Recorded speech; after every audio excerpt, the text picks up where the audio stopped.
ليلة 27 زمان كانت ليلة لها طعم خاص. كانت ليلة مميزة كينتظرها الجميع في الحومة. وفي هاد الليلة المباركة كيعمروا الجوامع بالجيران والأقارب باش يأديو صلاة التراويح. الوجوه كلها فرحانة والقلوب عامرة بالسكينة.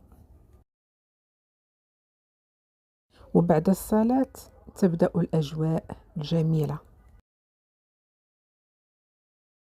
زيارات بين الجيران والأقارب وأصوات الضحك تملأ البيوت. الفتيات كانوا كيجتمعوا باش ينقشوا الحنة، رسومات جميلة على الأيادي وسط فرحة كبيرة. أما الأطفال فكان بعضهم يحاول صيام هذه الليلة لأول مرة، وكانوا كيشعروا بالفخر وكأنهم أنجزوا شيئا عظيما. وفي البيوت كانت تحضر أشهى الأطباق،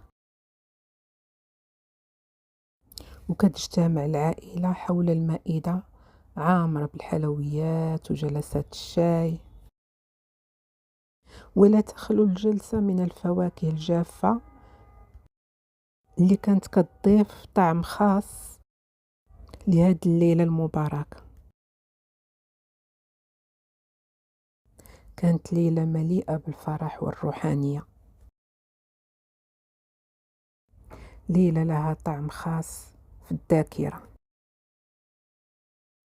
ليلة جميلة كنفتقد مثلها كثيرا اليوم.